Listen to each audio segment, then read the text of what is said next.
How's it going, everybody? Welcome back to the channel. As you can see, I am in my car right now because my house is full of people who are doing their work right now, and I don't want to be loud, so I figured I'd just record this in the car real quick. So anyway, welcome to the full movie of What If Goku Mastered Spirit Control. I just want to give a huge shout out to Mr. Negative over here, who has made the thumbnail for this part, and I gotta say, it looks absolutely fantastic.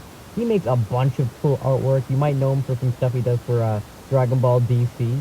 I have the link to his DeviantArt page linked down below if you guys want to check out his work. And again, huge shout out to him for making the thumbnail for this part. And again, also a huge shout out to everybody on my Discord server who helped make a bunch of thumbnails. Even though I didn't pick it, you guys all did a fantastic job. I want to thank you all so much. So if you guys want to get your art, send your art to me, that way we can have it featured in any kind of video. Make sure you join the Discord server, which is linked down below, that way you can send a bunch of art to me, and I can have it featured in the video like this. So, yeah, that's all I got to say for that. I hope you guys enjoy the full movie. See you later.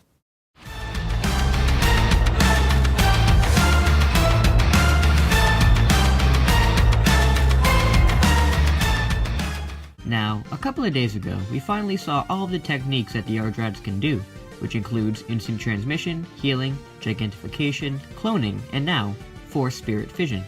So in today's What If, we're going to be going over what might have happened in Dragon Ball if Goku had managed to learn all of these moves on Yardrat.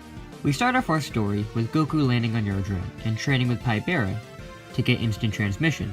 During his training, however, he senses a large energy rise out of nowhere, Mecha Frieza. Sensing that Frieza is much stronger now, Goku doesn't want to take any chances in underestimating him again, so Goku asks for further training in other forms of spirit control. That way he'll be much more powerful, and Mecha Frieza will be no match at all for him. So Pybera starts teaching Goku other techniques in spirit control. Goku is able to access cloning right off the bat, due to him seeing Tien be able to do a toned down version of this years back. Goku also is able to spawn clones and train against them, since they are perfect clones of him in every regard, so training with somebody equal in power to you would increase Goku's strength exponentially. The next move Goku is able to learn is Gigantification, which again, he noticed Piccolo had a toned down version of as well. Goku didn't personally want to use this ability, since he remembers how big of a target it made Piccolo back in the day, and it isn't very practical in fights. But it is very good for reflex training, since Goku has a few of his clones become giants, and he uses this to hone in his reflexes even more than he already has. The next technique that takes quite a while to learn is healing. Goku is able to get the basics of healing down, and he pours a lot of time into learning this move, since he could need it in the future if anybody gets hurt, and they run out of sensu beans. Goku once again practices on his clones, healing them. And though he is very good at healing them, he can't get them back up to 100% quite yet. Of course, healing makes his training go even better, since if Goku or his clones get tired or injured, they can all just heal each other and keep going, which would give Goku many Zenkais. In fact, due to Goku having equally strong training partners and so many Zenkais every day, I'd say that Goku manages to transform into Grade 2 and Grade 3 a lot earlier than normal. Now, this may seem far-fetched, but think about it. In the original training on Yardrat, Goku didn't get much stronger because there wasn't any warrior there on his level to train against. But since he has training partners now, equal to himself, he gets even stronger by the day, and would easily be able to break through the wall of Super Saiyan. He wouldn't get any bigger transformations like Grade 4 or Super Saiyan 2, but he's still insanely powerful. Finally, Goku is ready to learn his final technique, Forced Spirit Fission. Now surprisingly, Goku wouldn't have as tough of a time with this as you'd think. Goku knows the basics of spirit control work now, and he has a good idea on how to absorb energy with his spirit bomb, and spirit fission is basically just the complete opposite. Now to test this out, Goku would have a clone create a spirit bomb, and he would practice using spirit fission on the spirit bomb to force the energy out, and send it back to where it belongs. Since Goku has a good energy source like the spirit bomb to work with, he is able to learn spirit fission much faster than Vegeta. Finally, Goku has completed his training in spirit control, and just in time, as he senses Mecha Frieza going to arrive on Earth. But Goku doesn't want Frieza to land on Earth, since he wants to test his new powers on Frieza, so he says goodbye and a thank you to all the Yardratians, and instant transmissions himself onto Frieza's ship. Frieza and King Cold are shocked and confused on how Goku got there, but just one look at Goku's face turns Frieza's confusion into pure rage, and he launches himself at Goku. Mecha Frieza and Goku's battle begins, with Frieza standing no match whatsoever. Goku is able to fight off Frieza with no difficulty in his base form, which annoys Frieza so greatly that he goes to destroy the ship itself to kill Goku. Goku remembers how Frieza did the same thing on Namek, so he quickly teleports in front of Frieza and blasts him away with a controlled spirit bomb, careful not to break the ship. King Cold is obviously shocked at how this so-called Super Saiyan could kill his son, without even having to become a Super Saiyan. King Cold asks Goku if he really can access to Super Saiyan form, and Goku says he can, and shows off the form to King Cold. Seeing this transformation blows King Cold away, as the sheer aura alone almost completely destroys the ship. Knowing he can't beat him the way he is now, Cold transforms into his third form and fights with Goku. Super Saiyan is more than enough for King Cold in this state, however, and Goku is just enjoying himself with this fight. Cold's rage slowly builds, and Cold begins to transform into his final form. The ship begins to tear itself apart, and Goku realizes he has to get out of there. But he can't go to Earth, as he would be endangering the planet, and he can't go back to Yardrat since he'd be endangering them too. So he decides to go to one place he knows will be safe to fight. Goku grabs onto Cold and teleports himself to King Kai's planet. King Kai is obviously very unhappy that Goku brought the former ruler of the universe here, but Goku apologizes and says that it's the only really safe place to fight. Cold isn't happy that he was suddenly teleported to this strange place, and now is being ignored, and he attacks Goku with everything he has. Cold is far stronger than Goku thought, and he has to transform into Grade 2 to be able to keep up with him. The two have an intense fight, with King Kai running around below trying to avoid Ki Blasts and survive. Eventually, Goku begins to run low on steam, and decides to use the last of his power and launch a full power Kamehameha at Cold. Cold flies into it, similar to what Frieza did, in an attempt to hold it back. And though he isn't really pushing it back, Goku's power is decreasing fast. So, he transforms into Grade 3, which gives him the power boost he needs to completely blast King Cold out of existence. Goku reverts back to base, and summons a clone of himself to heal him, as he apologizes once again to King Kai for bringing Cold here. Once he is healed, Goku instant transmissions himself back home next to Gohan, and declares that he's back. Gohan and Chi-Chi are ecstatic to see Goku, and rush in for a hug. The rest of the Dragon team sense Goku's return to Earth as well, and go to see if it's really him. Goku is happy to see his friends again: Piccolo, Krillin, Tien, Yamcha, Vegeta, and... Huh? Who's this guy? Everybody's confused to see a purple-haired boy amongst the crowd, and he says he has to talk to Goku real quick. Goku goes off with the boy, and he reveals that his name is Trunks, and he is the future son of Vegeta and Bulma, and that there are also two murderous androids that are going to arrive in 3 years' time and kill everybody. After giving Goku the heart medicine and telling him about the androids, Trunks reveals that he's a little confused because once he showed up, he was supposed to find Frieza and King Cold, but to his surprise, they didn't show up. And Goku didn't land where he was supposed to either. Goku just says that he was able to take out Frieza and King Cold a little while ago on their ship due to the new techniques he learned on Yardrat. Trunks is very shocked and also curious, and asks if he can see these new moves. Goku shows him all of his new techniques, and Trunks is very confused since he doesn't remember his mom saying that Goku got these abilities. Curious to check out his strength though, Trunks asks if he can do a quick spar with Goku as a Super Saiyan, and their match basically plays out as normal. But when Trunks says that Goku is amazing, Goku says that wasn't anywhere near his full power, and he found 2 forms beyond Super Saiyan through his training, and shows him off to Trunks. Trunks is in complete awe now, and realizes that Goku is even stronger than 17 and 18. Trunks also realizes that if Goku is stronger than the androids, then maybe he could ask him to come to the future with him and put a stop to them. But then he remembers thinking that Gohan may have been stronger than the two. But once they teamed up on him, he was killed, and the same thing could happen to Goku. So, Trunks makes up his mind, and asks if it would be okay if he stayed here with Goku, and trained with him to learn and access these 2 grades of Super Saiyan. Goku doesn't see why not, and says of course Trunks can stay here to train. Goku and Trunks then tell the others about the android threat, and the Z-Fighters go off to train, with Vegeta so angry that Goku learns Super Saiyan, and even forms beyond it, that he goes off into space to train himself even harder than before to catch up. Goku, Gohan, and Piccolo still train together, except this time, Trunks is along for the ride, and works on unlocking Super Saiyan grades 2 and 3 with Goku. Trunks is also very happy to be training with Gohan again, even though he is much younger. And Trunks gets very sentimental, and decides he's going to repay his master by teaching this Gohan how to go Super Saiyan himself. After his daily training with Goku, Trunks goes off to train Gohan, and after around a year of intense training, Trunks is able to get Gohan to become a Super Saiyan, and he's able to get himself to become a Grade 3 Super Saiyan. Since Trunks deems his training finished, he asks if Goku would be willing to go with him to the future in helping him battle the androids, as if they worked together, the two wouldn't be a match. Goku would be happy to, and Trunks opens back up his time machine, and Goku waves to his family, saying he'll be right back, as he and Trunks go off into the future to fight the androids. Goku and Trunks arrive in the future. Goku is very shocked to see how run down and destroyed everything looks, and asks if the androids really did all this. Trunks says unfortunately they did, but today the two are finally going to put a stop to them. They just have to be able to find them first.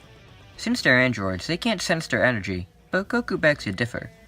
Since he has complete mastery over instant transmission now, if there's any amount of energy at all in the androids, he should be able to pick it up. And Goku is able to sense a little bit of the infinite energy engine working inside the two. So, Goku grabs Trunks, the two teleport right next to the androids. 17 and 18 are caught off guard and mistake Goku for Gohan, thinking that they see a ghost, but then they realize it's Goku. Somehow he's here, and they were programmed to kill him, so maybe they can finally carry that out now. The two androids attack Goku, and Goku easily blocks their blows and sends them flying. Goku laughs and tells Trunks that these two are no match for them now, so they can finish this off quickly. Trunks transforms into Grade 3 and launches himself at 17, quickly beating down on him viciously, and fires a Kamehameha, wiping him off the face of the earth. 18 is shocked that 17 was killed so easily, and she goes to escape, but Goku teleports in front of her and knocks her away towards Trunks. Trunks grabs her and unleashes a full-power Masenko to wipe her away as well. The future is saved. Trunks breathes a sigh of relief and cries, thanking Goku for his help. Goku says it's no problem, but he asks what Trunks plans to do now, since everything is still destroyed. Trunks says that he's just going to help rebuild and gather as many survivors as possible. Goku feels bad that so many people lost their lives, and that rebuilding looks like it's going to take quite a long time. So he says he's going to help out with that as well. But to give him a second, Goku puts his fingers on his head and concentrates, looking for any energy that resembles Piccolo's. It takes a few minutes, but eventually he finds it. He teleports over to New Namek, and the Namekians welcome him with open arms. Goku asks if he can use their Dragon Balls, and since Goku is the Namekian savior, they allow this. Goku wishes for everybody who was killed by the androids to be brought back to life, and he wishes for all of the cities to be reconstructed to the way they were. The wishes are granted, and Goku doesn't really need a third wish, so he says the Namekians can have that one for themselves. Goku thanks them all again, and teleports back to Earth. Trunks is in awe of seeing the buildings come back and all of the people return. He even senses a very familiar ki, a bunch of other strong ki coming right for him. The original Z Fighters show up and congratulate Trunks on being able to defeat the androids. And Vegeta doesn't say it, but he is proud of his son. But he says he's going to train with the boy now to learn this power for himself. Gohan arrives as well, and expresses how proud he is of his student, and Trunks breaks down in Gohan's arms. Goku then teleports back on the scene, and everybody is shocked to see him again, especially Gohan, who then breaks down in Goku's arms. Goku says he's happy to see everybody, except he's not their Goku. He's actually from the past, and though he would love to stick around with everybody, he needs to get back to his time and defeat their version of the androids. The Z Fighters are kind of confused and sad that Goku isn't actually coming back, but they understand. Trunks and Goku enter the time machine once again, and Goku wishes everybody good luck in the future, and they return back to the present. Goku hops out and tells Trunks that now everything will be alright for him, and he no longer has to live in fear. Trunks thanks Goku for everything, and he returns back to the future. For the next 2 years, Goku continues his training with Gohan and Piccolo, and is able to get Gohan to master Super Saiyan alongside him, which boosts their powers tremendously. Goku is right up against Super Saiyan 2, and with just a little bit more training, he believes he'll be able to access the form. But there isn't much time, since the fateful day of May 9th arrives, and the Z Fighters gather to fight. Goku tells everybody not to worry, since he faced the androids in the future, and it was no trouble at all, so there's really nothing to worry about. And as soon as he says that, the city begins to blow up. Goku is confused in why he can't sense any energy at all, and the group rush in to see what's up. 20 still gets Yamcha as normal, and Goku is confused on why these aren't the androids they fought in the future. Everybody asks why not, and Goku has no idea. Krillin gives Yamcha a Sensu Bean, and Goku is able to use Force Spirit Fission to give Yamcha back his energy. Jiro is confused on why energy just got taken from him, and Goku tells him not to worry about it. The group still leaves the city to go to fight, and this time, Trunks basically forced Goku to take the medicine, so he's all nice and healthy this time. Goku battles 19 in base, and has no trouble whatsoever, using his new moves to wear 19 down physically and mentally. Seeing how 19 has no chance just makes Goku sad, so he knocks him down, and tells him to give up his programming to Jiro, and they can be spared. 19 is confused on why he's being spared, and he goes to run away. Jiro is infuriated on how 19 proved to be a failure after all, and launches himself at Goku. Goku is easily able to dodge and fight off 20. Jiro isn't like 19 though, and isn't going to stop no matter what Goku says, so Goku makes a tough decision and destroys Jiro. Gohan then catches up with 19 and says that they can have a new life for him outside of fighting back in Capsule Corp, where he doesn't have to worry about death. Now, if you guys are wondering why 19 is such a coward, watch the show. He clearly didn't want to die and tried to run away before Vegeta could kill him, so I'm pretty sure here he would also want to live and choose the side of good so he doesn't have to end up dying. Bulma fixes up 19 and reprograms him for good, and is going to be helping out around Capsule Corp from now on. Vegeta shows back up on the scene and is infuriated in how Goku has gotten so much stronger and how he actually managed to tame an android. Vegeta says he's going to have another match with Goku, and Goku says that's fine with him. Goku and Vegeta begin to fight in the back of Capsule Corp, and Vegeta shows off his new skills. He managed to go to Yardrat as well, and learn all of the same moves that Goku did. Goku's impressed, and the two battle it out with everything they have. They use their giant forms, spirit fission, multiple clones attacking at once, and they nearly destroy West City in their battle. Except, Goku learned something Vegeta didn't, mastered Super Saiyan. The most Vegeta got was grade 3, and as we know, this isn't very practical in fights, and with Goku's mastery over Super Saiyan, and him having a better handle of spirit control, Goku is the victor. After his loss, Vegeta doesn't get angry as everybody expected. He's certainly not happy that he lost, but he's not going to go on a killing spree or anything. Vegeta says that Goku truly is a fighting prodigy, and he respects that he has a way in fighting that he will never understand. But to have them both improve, Vegeta wants to train personally with Goku. That way they can be true rivals, and on equal footing. Goku loves this idea, and the two shake hands, declaring themselves partners. Everybody is very happy that Vegeta isn't a threat anymore, and they go back to their normal lives. Except it only takes a couple of days for a new threat to emerge. Cell. Cell still arrives in this timeline, searching for 17 and 18, and luckily for him, he manages to find the two still stored up in Jiro's lab. So, he absorbs the two of them and becomes perfect. Everybody senses the tremendous power suddenly appear, and Cell rushes over to Goku and Vegeta training. The two Saiyans ask who Cell is, and he explains he's a bio-android from the future, and he has finally become perfect, after absorbing both 17 and 18. Goku then says that's where those two have gone, and is glad that they do still exist in this timeline. Cell wants to show off his perfection, and begins to battle it out with Goku. At this point, Goku and Cell are pretty much equals, with Goku just being slightly stronger and having better moves. Cell is pretty shocked to learn that Goku is able to keep up with him so easily, and begins to get more and more annoyed that he is no longer able to keep up. So he launches himself high in the sky and says he's going to completely obliterate the planet. Goku doesn't want that, of course, and to end this quickly, he uses Force Spirit Fission and takes the two androids right out of Cell. Cell is completely shocked on what just happened, and Goku tells him that it's best if he leaves Earth now, and not cause any more trouble. Cell is royally pissed now and goes to attack Goku again, but Vegeta steps in and blocks Cell's attack. Vegeta chastises Goku and how naive he is, and he's going to finish this himself. Vegeta grabs Cell, throws him high up in the air, and fires a final flash, completely disintegrating Cell. Goku uses his healing ability to wake the two androids up, and once they awaken, they are terrified on what is going to happen. Goku tells the two not to worry, and he's not going to hurt them. He tells them that he saw what they were capable of, and that they don't have to be destined to destroy this planet, but maybe they could help protect it. They seem very powerful, so maybe they could stay here and train with Goku and Vegeta to get even stronger, and rebel against Jiro.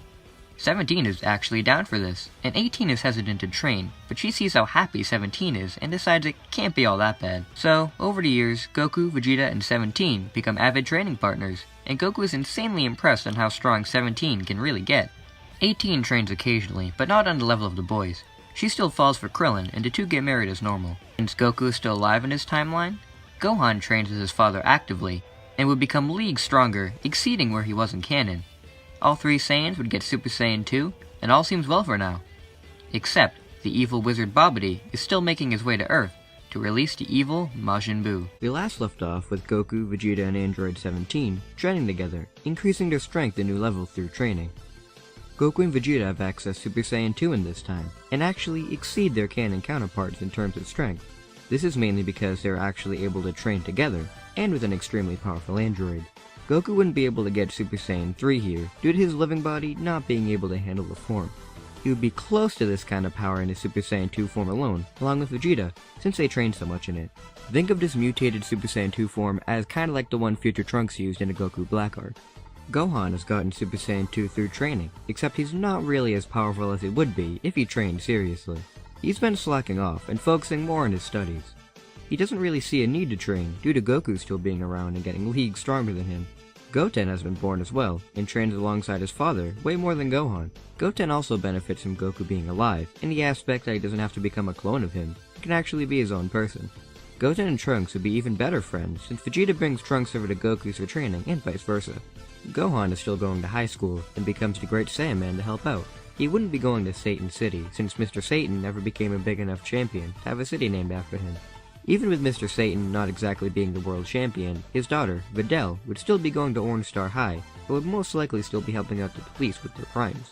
With both Gohan and Videl out there, she would find out about Gohan's secret and still blackmail him into joining the World Martial Arts Tournament. The Z Fighters would gather once again to participate, and this time, Android 17 would join along too. The tournament would mostly go as normal, with Trunks still winning the Junior Division and Android 17 taking the place of Mighty Mask. Shin and Kibito still show up and recruit all the Z Fighters to go and stop Babidi. Android 17 tells Krillin to stay behind, as who knows how dangerous this will be, so he goes off instead. Dabura kills Kibito, and this time he spits on both Goku and 17, turning them into stone. Gohan, Piccolo, and Vegeta are shocked to see these two turn to stone, and go after Dabura to turn them back to normal. Vegeta still kills Pui Pui as normal, and Gohan easily takes out Yakan using the same strategy as Goku in canon. Seeing how his fighters are dying extremely quickly, Dabura is sent into battle, and Piccolo is there to fight. Dabura and Piccolo battle it out, with Piccolo trying his best to be a match for Dabura. Piccolo begins to get angry once he loses ground, and Babidi notices this. Babidi sees Piccolo's anger and anguish. He's mad at himself for being so weak. He's trained all his life, but he just can't seem to catch up to the likes of Goku and everybody else. He can also see the demonic past of Piccolo, all the evil that his father did, and what he himself tried to do. Babidi unleashes all of his power, and transforms Piccolo into a Majin. It's much easier to turn Piccolo Majin here, since remember he never fused with Kami, which made him never catch up with the other Saiyans. Gohan tries to reason with Piccolo, but it doesn't quite work, and Piccolo attacks Gohan, hell-bent on getting the energy to revive Majin Buu. Gohan transforms into a Super Saiyan, fighting Piccolo and doing his best to snap him out of it. Turning Majin gave Piccolo a pretty big buff in power, and Vegeta noticed this, and knows Gohan won't be able to win, so he goes in to fight too. Dabura isn't going to let him though, and intercepts Vegeta. Vegeta fights it out with Dabura, while Gohan fights Piccolo. With these two gigantic fights going on, there's more than enough energy given to Buu's shell. Vegeta is getting sick and tired of playing around, so he boosts his power to Super Saiyan 2 and completely wipes Dabura off the face of the earth. This final boost of power is enough to give Buu the energy he needs, and Majin Buu is resurrected. Luckily, with Dabura dead, Goku and 17 are returned to normal, and they go off trying to find where the monster of energy is coming from. Once Buu is revived, Piccolo goes off to size him up, and see if this Buu is really worthy of revival, since he looks like a clown. Buu doesn't appreciate this insult, and with one hit, Piccolo is thrown away into a mountain and knocked out. Gohan and Vegeta are shocked to see this extremely powerful version of Piccolo taken out in one blow. The two Saiyans fight off against Buu, and they can't do anything against him. Goku and 17 instant transmission over to Buu's location and try their best to fight against Buu as well, except they don't fare much better. Buu's wacky abilities and extremely durable body are more than enough to keep the fighters at bay. 17 is the one who is able to do the best against Buu, using his shields and infinite energy to avoid dying. During the fight against Buu, Goku sends something within him. It's just like what he felt within Perfect Cell all those years ago. Somebody else inside him. Goku goes up to Buu and uses his Force Spirit Fission on him, and suddenly, two people fly out of Buu. Shin is shocked as he sees the Grand Supreme Kai and South Supreme Kai are out of Buu and back to normal. The two Kais are pretty confused on what exactly is happening, but once they see Buu, the memories come back. Goku looks over to Buu and sees that he's changed into a smaller and weaker looking being. Babidi notices the way Buu looks, and this is what he remembers Bibidi telling him he looked like, and how terrible and destructive this version of him was. Kid Buu looks around confused on where he is, and sees the Kais right in front of him. Seeing these two enrages Buu, and he screams out, unleashing more power than ever before. Babidi tries to get Buu under control, but Buu instantly kills Babidi and attacks the South Kai. South tries to hold off the savagery of Buu. Goku and 17 come in and prevent Buu from killing him. Gohan asks Vegeta what they should do now, and Vegeta knows that where they are now in terms of strength, they will have no chance. There's only one technique that may be able to defeat Buu. Vegeta tags in and tells Goku to go up and start charging the Spirit Bomb, as that is the only move in their disposal that can defeat Buu. Goku tells Vegeta that's a good idea, but he doesn't know if he's going to be able to charge it up without a really big distraction. Vegeta smirks and says he has a really big distraction, and Goku shouldn't worry.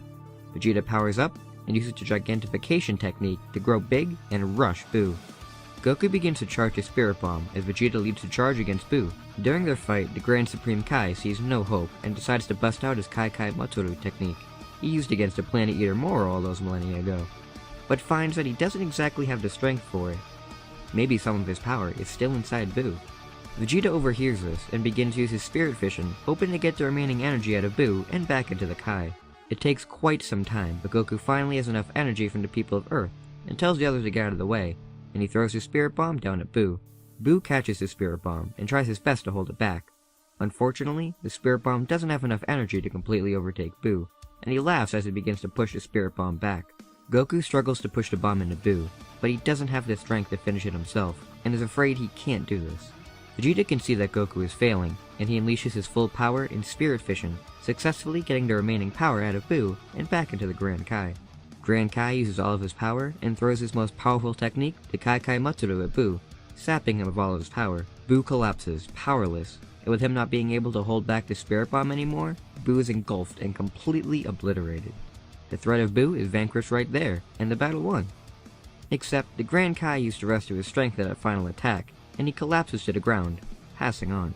Shin is distraught as he just got his superior back, and he is gone again so soon. This is when Piccolo emerges and apologizes for all the havoc he caused. With Babidi defeated, he was broken from his control and turned back to normal. Piccolo says that with the Dragon Ball, they should be able to revive the Kai. South is pretty shocked on hearing that the Grand Kai can be brought back, and asks if the other Kais who were killed can be brought back as well. Piccolo tells him that they should be able to, as long as they have never died before. One quick hunt for the Dragon Balls later, and the Grand Kai, North Kai, and West Kais are brought back to life. Now, I know the Earth Dragon Balls can 100% bring back Grand Kai, but maybe not the North and West Kai, since they died so many years ago. But if that was the case, I'm pretty sure the Namekian Dragon Balls would be able to bring them back anyway, so either way, these Kais would be revived. Oh yeah, and Kabito was brought back too, if anybody cares. The Kais all thank the Z-Fighters for the help, and as thanks, welcome them all to come train under them on their planet. The Z-Fighters all think over the offer, and Goku, Vegeta, and Piccolo accept it. Gohan and 17 have actual jobs and school to do, so they can't go along, but the two Saiyans and Namekian can come along, and plus, with instant transmission, the three can return to Earth whenever they would like, so it's not like they're never going to come back. The three go along and begin their training under all of the Kais. We begin with Goku, Vegeta, and Piccolo all training on the Supreme Kai's planet under all of the Kais. Each of the Kais are very thankful for these guys saving them and reviving them from Buu, so they're all more than happy to help out in training these three. Training with Shin would be more than enough by himself. With every single Supreme Kai training these three, they all learn amazing moves and become much stronger. The Grand Kai teaches them the Kai Kai ability, which lets these three be able to teleport anywhere in the universe that they want. For Goku and Vegeta, they already knew the instant transmission, allowing them to learn the Kai Kai much faster than Piccolo. Piccolo is an excellent learner, which allows him to get the hang of the Kai Kai eventually as well. Goku is curious to learn about the Kai Kai Matsuru, as it did a great number on Kid Buu, so it would be an excellent move to learn, just in case a villain like Buu ever comes around again. The Grand Kai is willing to teach this move to the Saiyan, except it's not going to be easy, as Goku doesn't have any God Ki within him, and that's what's really needed to access his technique. Goku is saddened, as if he had God Ki, he would be able to fully utilize this technique. Hopefully, if he keeps training with the Kais, then he'll be able to access Godly Ki himself. South Kai is able to teach the group his Godly Shockwave, which is an extremely powerful move that can immobilize many opponents.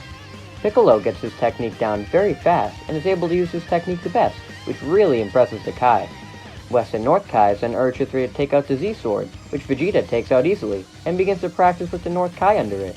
Vegeta and North Kai have many sword fights where the Kai teaches Vegeta how to use the sword, and Vegeta learns many ways to fight with the sword, and some cool moves with it. These are going to be very useful though, as Shin thought it'd be a good idea to use Kacchin against the sword, as in canon, and the Z-Sword breaks. Old Kais revive from the sword, and all of the other Kais are very shocked to see yet another Supreme Kai brought back into the world. Old Kai thanks Vegeta for freeing him from the Z-Sword, and as thanks, he unlocks his hidden potential, bringing Ultimate Vegeta to life. Ultimate Vegeta has instantly become the strongest out of the three, ascending to a power way beyond Super Saiyan 2, without even really transforming. It's amazing. Goku and Piccolo, of course, don't get this power right away, as I don't think Old Kai would be willing to do this ritual back to back to back, but would eventually give all these guys their own mystic form. Of course, Goku has the most potential out of all of them, and would be the strongest, but Piccolo isn't far behind either.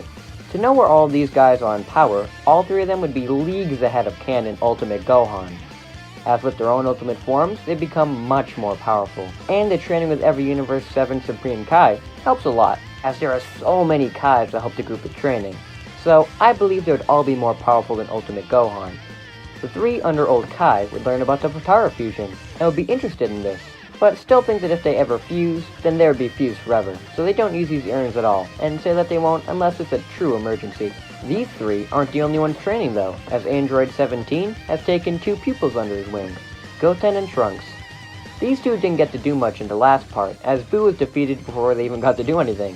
And with their fathers off training with all the Kais, they're going to need somebody to train them up and take care of them. So 17 has made the two boys junior rangers on his island, and the three train together a lot. Unfortunately, Gohan doesn't get much stronger at all. Sure, Gohan is more powerful than his Buu Saga counterpart, but now he really has no reason to train, as now he has a family, and his father is no longer around very much to train with him. He never even managed to get the ultimate form in this scenario, as there was really no reason for him to, which means we get Tracksuit Gohan much earlier than normal. Now we're going to be moving on to the Battle of God Saga, as Beerus has been awoken, and is looking for the Super Saiyan God. Instead of going to King Kai's planet, Beerus arrives on the Supreme Kai's planet instead, as this is where the Saiyan who killed Frieza is. Beerus is surprised to see all the Kais brought back, as he thought they all got killed centuries ago. Though them being alive again is good for him, as they help train all these Saiyans, which is going to give him a pretty good fight. Even though Vegeta is much stronger now, he knows that he's still nowhere near Beerus, and refuses to fight him, which means Goku fights against Beerus as normal. Goku puts up a much better fight against Beerus, as with all of his new moves and his mystic form, Beerus is put on the back foot. With his new Kai techniques, Goku can teleport all around Beerus and deal heavy blows. Plus, separating into perfect clones really keeps Beerus on his toes. Having the God Destruction uses a little bit more of his power, so he doesn't get too injured. Vegeta can notice that Goku is winding down, and if Goku loses, then Beerus may destroy this whole realm, and he can't let that happen. So he asks one of the Kais for the Potara earrings, as fusion seems to be the only way to win. Grand Kai gives Vegeta his earrings, with him rushing up to Goku and giving him the earrings as they're going to fuse. Goku gladly accepts, as he's excited to see what a fusion can do, and Ultimate Vegito is born. Beerus is insanely impressed now. Mortals using the Potara? That's something new. Maybe this Saiyan is the Super Saiyan God he's been looking for this whole time. This battle would be a great one, and it's time to dive into where Vegito would stack up against Beerus. Goku and Vegeta are so much more powerful than their canon counterparts at this point in the story, and they were both in their ultimate forms when they fused, which is leagues ahead of where Super Saiyan 3 Goku was in canon, meaning that this Vegito would be way ahead of where he would be normally if he hypothetically appeared in the Battle of God's Arc. Remember, Goku said that if he and Vegeta fused, it still wouldn't be enough for Beerus, and I'm assuming this would be a hypothetical Super Saiyan 3 Vegito Goku is referring to, so we know that Super Saiyan 3 Vegito wouldn't be a match for Beerus. Except with the ultimate form, this puts Vegito in a whole new ballgame. We don't know the multiplier for the ultimate form, but we know it's leagues ahead of Super Saiyan 3, meaning that Ultimate Vegito should be a very, very powerful warrior. But would he be on the level of canon Super Saiyan God Goku? It's hard to say. I would say that he might be either equal or slightly stronger than the God Goku, as the ultimate form is really powerful itself. So with a fusion of two ultimate forms, I'm assuming that Vegito would be on God level or just above it, meaning Beerus gets an even better fight against Vegito than God Goku, especially with these new techniques in spirit control and the Kai's moves. Vegito does an amazing job against Beerus, making him actually have to use a lot of his power. A lot more when Vegito starts sending in his clones. Beerus is able to Hakai these clones away, and focus in on the main Vegito, and eventually, he manages to win the fight. Beerus is very impressed with this Saiyan though, saying that Vegito does seem to be the Super Saiyan God he was looking for this whole time, though he hasn't seemed to have gotten the form itself. If Vegito did get the God form, then maybe he could even surpass Beerus himself. Beerus invites Vegito to come train under him in Whis, that way he can access the God form and have another match. Vegito looks over at the Kais, who tell the fusion that this will be for the best, and he should go and learn some more godly powers. Vegito thanks to Kais, and suddenly, unfuses back into Goku and Vegeta. It seems the Potara isn't permanent for mortals after all, but he'll still train Goku and Vegeta separately, but if they get godly power themselves, then he can have him fuse back into Vegito to give him the rematch that he wants. Goku and Vegeta go off with Beerus and Whis to begin their training. The two, after some time, get to Super Saiyan God form, and this God form is much more powerful, as this form is accessed from the Ultimate form, meaning that they are now both Ultimate Super Saiyan Gods. Beerus likes this new power the Saiyans have achieved, and tells the two that now's the time for the rematch between him and Vegito. Goku goes back to get another pair of Potara earrings, and Ultimate God Vegito is born. Vegito and Beerus have their rematch, with Vegito obviously having the upper hand here. Vegito in his ultimate form was a match for Beerus, so adding an ultimate version of Super Saiyan God puts them on a whole different level. Vegito forces Beerus to use his full power, and with all of his techniques used against Beerus, I'm gonna say that Vegito comes very close to winning against Beerus. All of the clones and Kai moves take Beerus down bad, with Diffusion being close to finishing off the God Destruction. But, as it always is, Vegito defuses before he can land a final blow, and Goku and Vegeta collapse out of exhaustion. Beerus tells the Saiyans he is very impressed with their power, and as Vegito, they could totally take him over as the next God of Destruction. Although, they're going to need some power individually, as Fusion isn't reliable as a God of Destruction. So, the two are going to need to become powerful by themselves. Goku and Vegeta agree, as they prefer to fight by themselves anyways, and they keep training under Beerus and Whis. Now we move on to the next arc, the Golden Frieza arc. Everything with Frieza being revived and training for 4 months happens as normal, and he makes his way to Earth to get his revenge. This time, the Z-Fighters have a pretty big crutch, as Piccolo isn't around to help out. Gohan is still around, but even he isn't able to do much against this new Frieza, due to him not training for so long. Gohan can barely even go Super Saiyan anymore. Goten and Trunks can sense that the warriors aren't doing so well on their own, and they manage to convince 17 to come with them to help fight. Goten and Trunks first go Super Saiyan 2, and try to fight it out with Frieza. And while they are able to fight against him in his first form pretty well, they have to be working together to do something, as fighting individually, they stand no chance. Frieza is sick of having to fight with Saiyan children, and instantly goes into his final form, knocking the two boys aside. This is when 17 decides that that's enough, and he goes in and knocks around Frieza himself. 17 is a great match against Frieza, as he's been training for years and is easily above Frieza's level now, with all of his techniques and evasive maneuvers that are more than enough for the Emperor.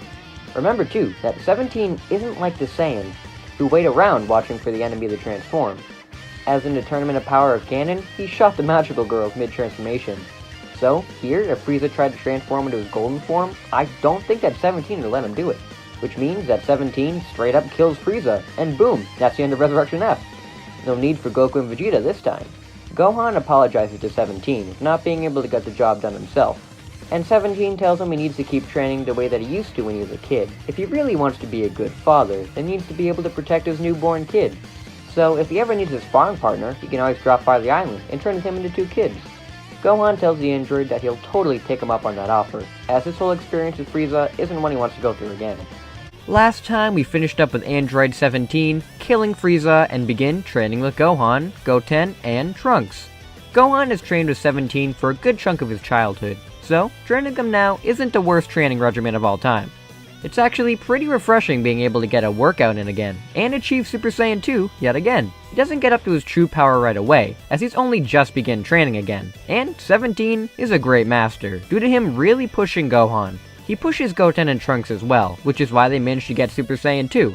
But since Gohan is an adult, 17 pushes him way harder. That way, if any other threat comes around, he'll be able to actually do something. On Beerus' planet, Goku and Vegeta have continued to train with Whis, and have mastered their ultimate Super Saiyan God transformation. In this scenario as well, we're not going to be introducing Super Saiyan Blue, and we'll just stick with God. Now, I'm not doing this just because I don't like Blue or anything, but it just makes a lot more sense for this story. See, Goku and Vegeta have been using their ultimate form as their base form now, and as we've seen from Gohan in canon, this ultimate power is much more beneficial than using any variation of Super Saiyan. We especially see that in the episode where Piccolo trains Gohan before the Tournament of Power. With this ultimate power, there is no need for Goku or Vegeta to use Super Saiyan anymore. And Blue in canon is an evolved Super Saiyan with Godly Ki. Though here, since they have no reason to use Super Saiyan, they'll just stick with evolving their ultimate form with their God powers infused within it. This won't make them much weaker either, as right now they're way above their Super Saiyan Blue power from canon. So, as long as they keep evolving this power, they'll be fine for any future threats. Speaking of future threats, Champa finally arrives and puts forth the idea of the Universe 6 vs the Universe 7 tournament. These interactions would play out pretty much exactly the same as canon, and Goku and Vegeta got to get some more participants.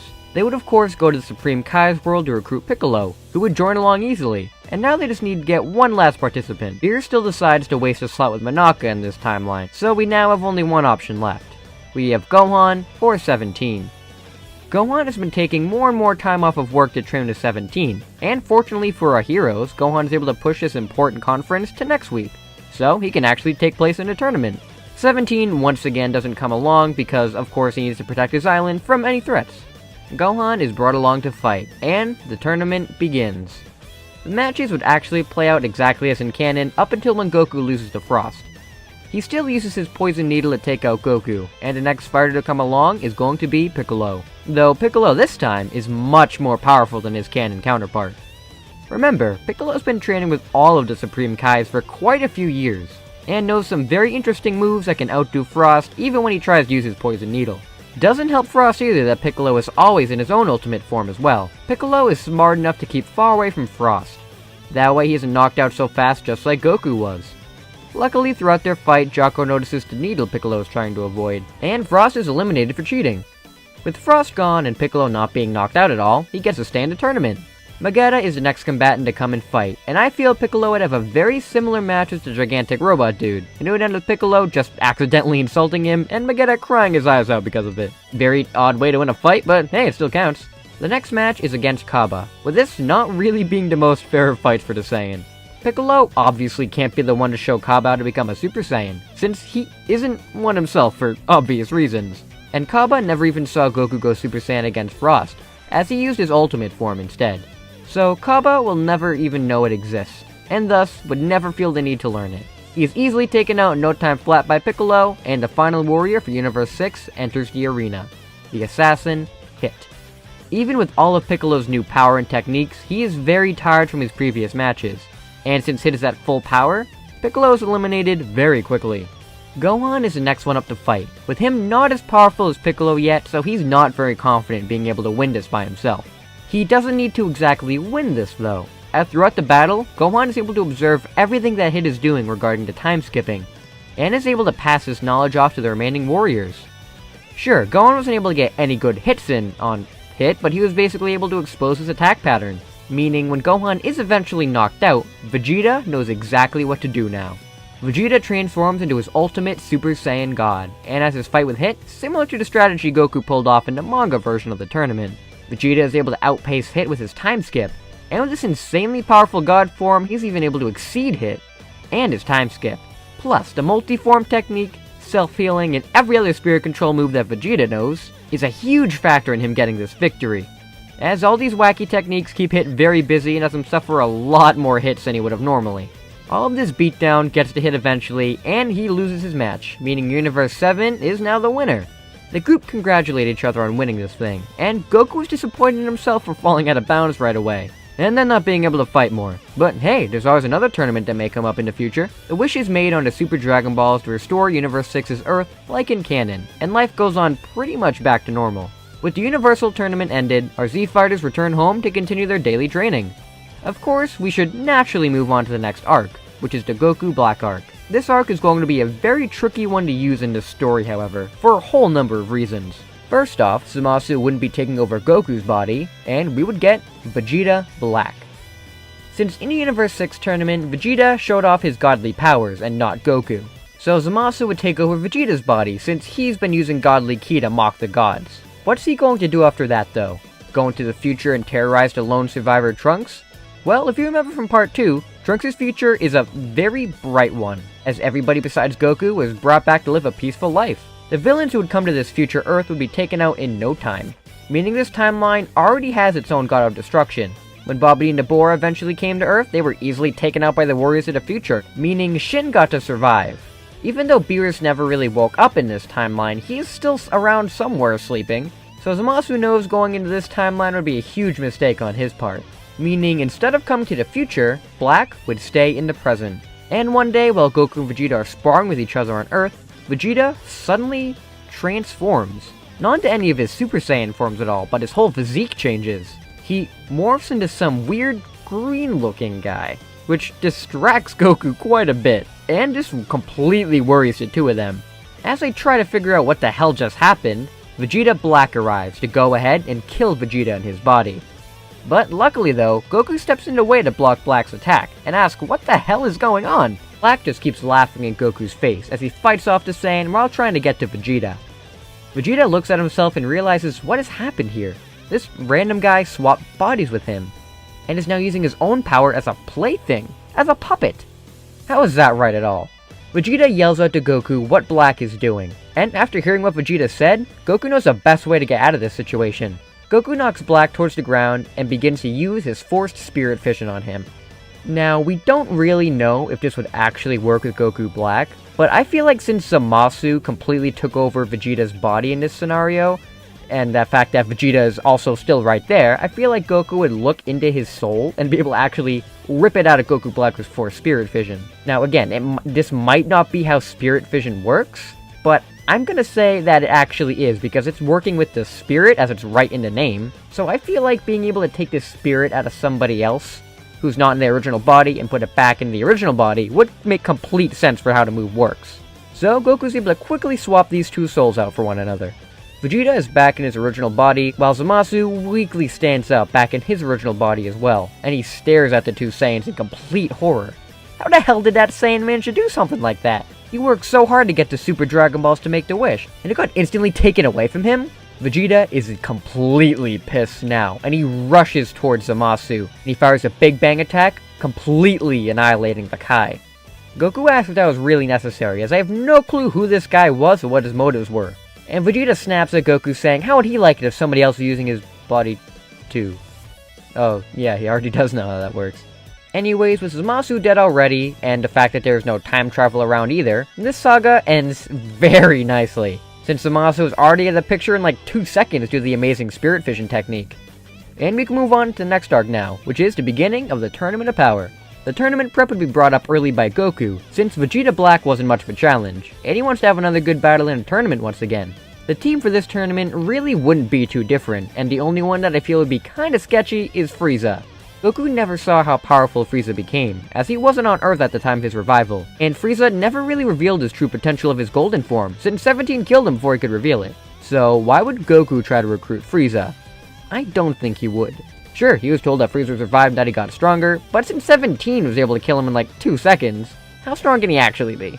He'd be more of a hindrance on the team than anything. And with no Boo here, there's no 10th member already. So, who would a 10th member be then?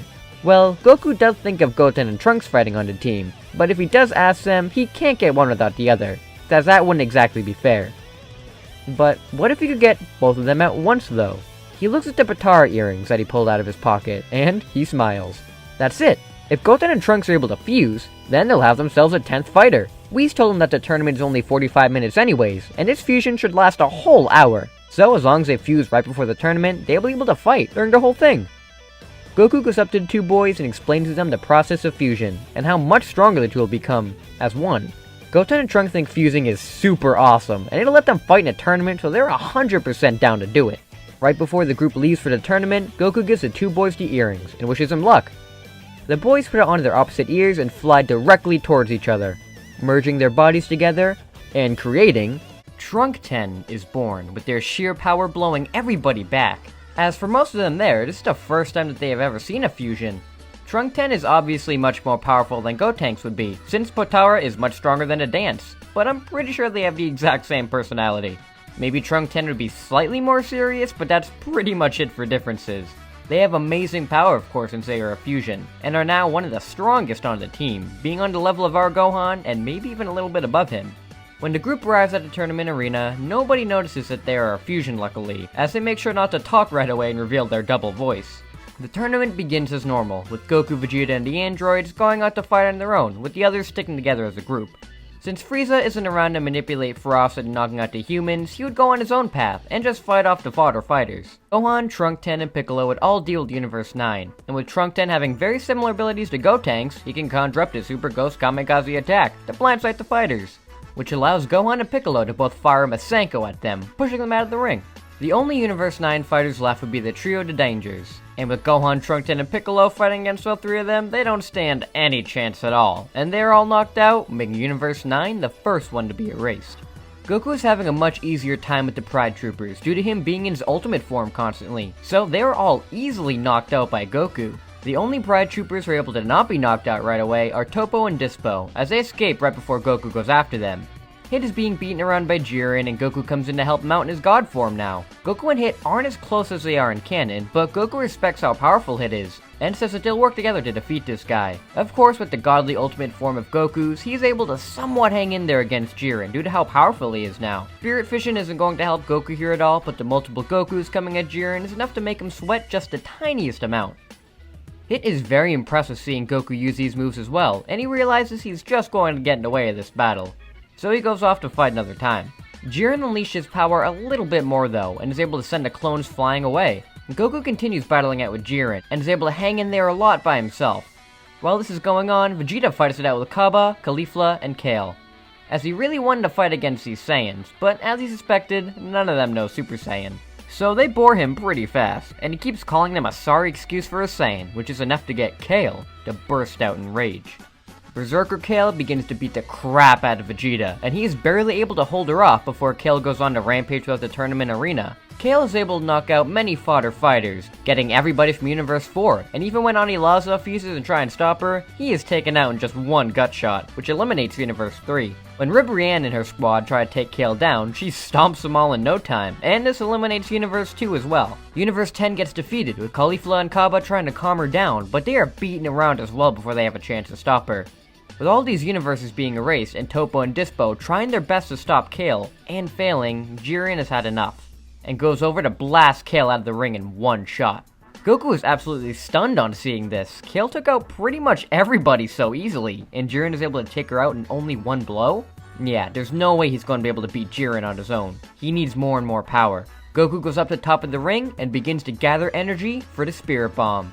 This Spirit Bomb is much more powerful than the one he made in canon, as Goku uses both the energy to create the bomb and Spirit Fission to take energy from the remaining fighters as well. Once the Spirit Bomb is complete, it is thrown at Jiren, with him not being able to stop with his eyes this time. Except, he only has to use one hand. The Spirit Bomb goes flying back at Goku, with him trying to use Spirit Fission to pull apart the Spirit Bomb before it hits him, but it's too late, and he falls into the Spirit Bomb as it detonates. But, as we all know, this unlocks Goku's Ultra Instinct.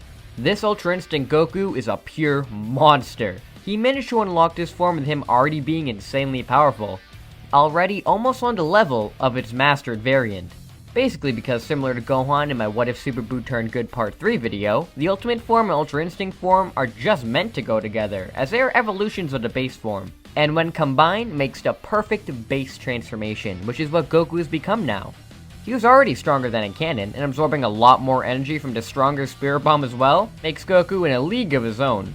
Goku rushes Jiren, and they have a fight exactly like their final fight in the original Tournament of Power. Jiren is surprised that he has to use his full power to face off with Goku now, and this match is one that busts up the whole arena. While these two are battling it out, Vegeta and Gohan face off with Toppo, while Trunk 10 is able to face off with Dispo easily, as he's able to trap Dispo's feet with his galactic donuts, making him trip and collapse.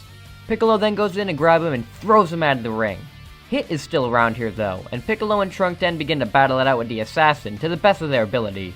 With all of these intense battles going on at once, the arena is beginning to crumble around everybody. For Vegeta, he is more than enough for Toppo, and since Toppo wasn't mocked by Frieza enough to get him to go in his God Destruction form, he is blasted out of the arena by the two Saiyans quickly enough. Vegeta and Gohan then go to help out Piccolo and Trunk 10 against Hit. And with all of these strong fighters at once fighting against him, Hit is taken out and Universe 6 is erased as well. Goku and Jiren's fight wraps up normally, with Goku collapsing exhausted out of Ultra Instinct. Though before Jiren can finish him, Trunk 10 traps Jiren in the Galactic Donuts and begins to beat him down, while Vegeta goes over to Goku and heals him back up to full levels. Since remember, healing is part of spirit control. Even if Vegeta himself can't heal Goku back to full power, if he makes a clone of himself, then there's no way Goku wouldn't get back to full power. Trunk 10 and Gohan are thrown out of the ring by Jiren, but Goku rushes back up to him, and since Jiren is still gravely injured, he is easily knocked out by Goku, having Universe 11 be erased and Universe 7 the victors of the tournament. Since Goku is the MVP of the tournament, he gets to wish on the Super Dragon Balls, and of course Goku being Goku would have the same wish as 17, and revive all the universes that were erased. With the fighters being revived, Zeno got what he wanted, and all the universes are spared. Universe 7 were the clear victors here, and Goku is glad they managed to get a brand new power that'll help them all out more in the future. After the tournament is over, the Z fighters go back to their normal lives and continue their training. The Frieza Force would still be going out throughout the universe to recruit more and more soldiers, so Broly and Paragus would be found eventually. The two would learn of the Saiyans on Earth, and Paragus would beg them to fly them down to Earth so they can get their revenge on Vegeta. Of course, the soldiers can sense how powerful Broly is, and he might be able to get those Saiyans out of their way, so they'd best bring him down to Earth. The battle between these three would play out mostly the same, just with Goku and Vegeta barely needing to use their God forms against Broly. And they only need to use it when he goes berserk in his Akari form. That's when God is needed to bring him down. They're able to successfully defeat him now, due to Frieza not being around to kill his dad. With Broly apprehended and the rest of the Frieza force booking it out of there, Paragus is left wondering if he's going to die or not. Luckily, Vegeta tells him to forget about revenge. They're saved now, and it wasn't him who exiled them to Vampa, it was his dad, so he doesn't need to get revenge on somebody who didn't do anything to him. To make amends, he can pull some strings with his wife to get to a nice place to stay in the city where they won't be bothered. Paragus is of course very skeptical on all this, but the alternative is probably dying, so living a life of luxury isn't too bad. The two Saiyans start to live a peaceful life on Earth, with Broly being much happier here, as he doesn't have to fight to survive every day, but only fight to better himself with his new friends, which is a great life for him. Goku of course loves training with Broly, as he is very powerful and he just needs to learn to control himself, which is something that Goku is totally down with teaching. When it comes to the events of Moro, that would end very badly for him, as when Goku and Vegeta make their way to Namek and face him, they can just use Force Spirit Fission right off the bat, when he tries to take their energy, which is detrimental to Moro's success. With Moro not being able to take any energy, he is publicly executed by Vegeta, and the terror of Moro is ended before it even begins. Cranberry is then arrested by Jocko, with the Dragon Balls never being used, so the Galactic Patrol prisoners are never released. This isn't good for the Heaters and Granola, since without 7-3, they aren't getting all the info on the Saiyans that Granola needs, meaning he isn't going to be showing up either. With all of these threats taken out easily, the Z Fighters finally get to live in peace. We flash forward to the end of Z, where Goku would still fly off with Oob, since he still was reincarnated from Kid Buu, meaning we end this series with Goku flying off with Oob, just like originally. And with that, we end the scenario. But since this series is pretty open-ended, I'm actually very tempted to do a GT edition of this scenario, as I feel if I do a GT edition, then we can continue this story and see how super events can bleed into GT. So I'm gonna leave this up to you guys. There's a couple of options here. Would you guys want me to continue this story from the end of part 3 after the Buu Saga and bleed into GT, kinda like how it is originally? Or would you like me to continue after the super portion, and have super events bleed into GT as well, like I said earlier? That's all up to you guys, or if you guys just don't want any GT scenarios at all. So, if any of those sound appealing to you, make sure you guys comment those down below. And with that, we're going to be finishing up this series for right now. Thank you all so much for watching, as this is seriously one of my most favorite series that I've ever done in this channel, and I really hope that I get to continue it in some form. So, thank you all so much for watching, and until we meet again. See you later!